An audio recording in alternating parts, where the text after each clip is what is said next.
You know, I would find myself sitting in a client's office and I would say the most important thing is controlling risk. And 5 minutes later, I'd say the most important thing is buying cheap. And 5 minutes later, I'd say that, you know, the most important thing is knowing where we stand in the cycle or something like that. So I wrote first a memo around 2002, 2003 called The Most Important Thing, and then this book. You know, there are so many things that you have to juggle at the same time to be a good investor that I wanted to share that with people, you know? And I think I said in the introduction that I am not writing to make investing easy. I would rather write to show how hard it is, because there are so many things that have to be juggled simultaneously.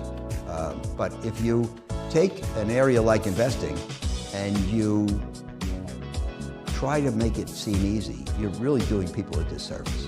If we said to people, you know, if you really spent some time on it, you could do your own dentistry, or your own legal work, or fix your own car, you know, we wouldn't be doing people a favor. And the same is true with investing. For some reason, while nobody does their own dentistry or auto repairs, everybody thinks they can be an investor. And if they're going to try, I'm at least going to give them some of the considerations. So one of the things in that 21 was knowing where we stand in the cycle. Now I think there are two, among the 21 most important things, I think two are really the most important, except for the others. And they are, number one, risk and controlling risk, because I think that controlling risk is the mark of a professional. Anybody can make money when the market goes up, and most of the time the market goes up. And anybody who takes above average risk can do above average when the market rises. So achieving returns is not a point of distinction in good times. In my opinion, the distinction of a superior investor is achieving returns in good times with the risk under control. Because you never know when the environment is going to shift from favorable to unfavorable, and the question is, are you prepared? You know, somebody who, if the market's up 10 and you're up 12 and the market's down 10 and you're down 12, you didn't accomplish anything. The question is, can you make more in the good times than you give back in the bad times?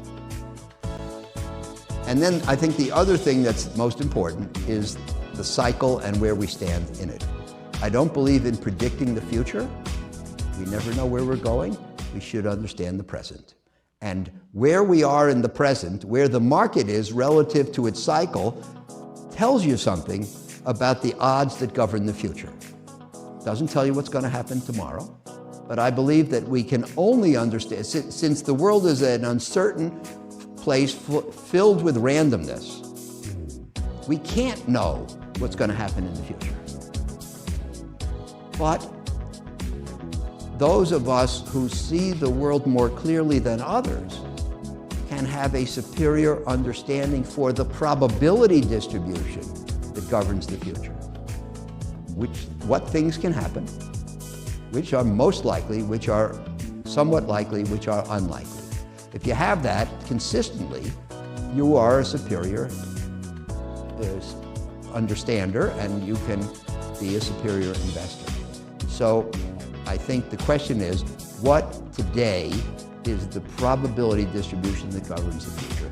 And one of the things I say in the book, which I'm happy with, is that the future, investment performance in particular, for me, is like a bowl full of lottery tickets. You never know which ticket's going to be chosen.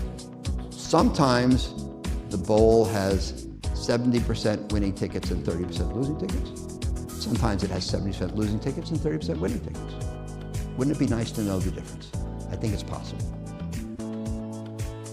But you want it, when it's 70% winners and 30% losers, you want to go all in.